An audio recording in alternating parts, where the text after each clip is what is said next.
Hello, Marcus Guiliano here, international business author, speaker, Forbes Business Council contributor, and fellow restaurateur. So, I want to talk today, make this super simple and very quick. I want to talk about the one thing that every business should have posted in their business. Whether you're a restaurant, whether you're whatever business you are, a retail store, every business should have this. And what this is an organizational chart. It's basically a chain of command. So in a restaurant scenario, for example, I've worked at some massive places, big places, 150 cooks in the kitchen, and there's other different kitchens and other outlets. And you as a new employee, you come in, you're like, oh my gosh, wow, where am I? What am I doing? Who do I talk to? And you see chefs that come in and out that look like they're official. Maybe they have a higher ranking, this and that. I'm not sure who they are. Like at the Greenbrier, there were 6 sous chefs, and there was a chef de cuisine, and there was an executive sous chef, and then there was the executive chef, right? So you have this whole chain of command that, like, where do I go? And the one thing they did not have, which I wish they had, was an organizational chart. So where you can actually go to a piece of paper that's hanging on the wall and say, okay, here's who I report to, because I'm not going to bother the executive chef for everything. I'm not going to bother the executive sous chef or the chef de cuisine. They all have different roles. They all have different things that they accomplish. I want to know who my direct report is, and I want to know people that are just above me, that are still colleagues, that are maybe not be a supervisor role, but maybe they can help me.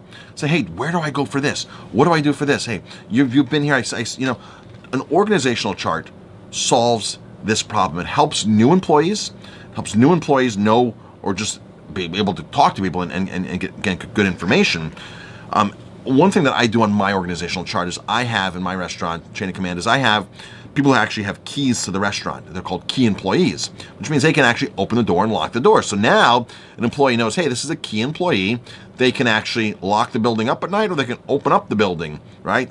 That I find is very, very crucial and a good tip. You may add any kind of thing that you want on your organizational chart, on your chain of command chart. You may add anything that may benefit, like whether the person's a manager, a supervisor, people to go to ask questions to. But overall, it just helps a new employee, and it helps your productivity to begin with, because now, as a new employee, or even as an employee after 6 months, so-and-so's asked me to do something. Well, who are you to ask me? Well, there's the chart. There's the organizational chart. That's who that person is. They're above me, and they have seniority, or they have whatever.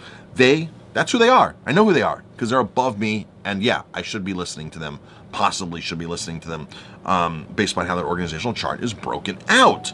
So, super important. If you don't have an organizational chart, chain of command, it literally takes 10 minutes to do on your computer.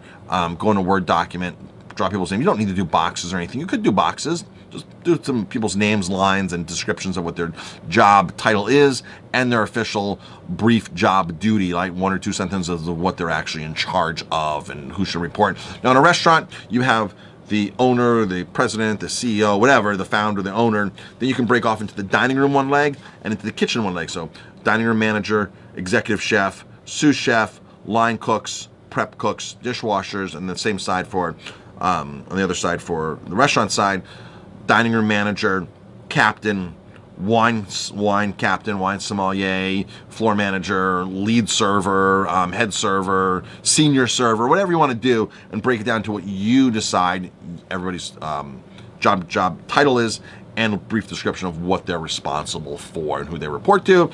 Hope that helps you. If you have any comments, leave them below, and I'll be happy to answer.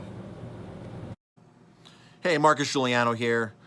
So if you like the content that I'm providing in this video, you can get my book, 50 Mistakes That Business Owners Make, for free. Follow the link below in the description of the video, and there's a link to get this book for free. I will ship it to you. You just pay the shipping. I've got the books already here. They're already paid for. 50 Mistakes That Business Owners Make. 15 years plus of me documenting my mistakes and how I corrected them, and how I mastermind with some of these mistakes, and how I learn from others, and what I teach my coaching clients. And again, this book is totally free, so take advantage of it while supplies last.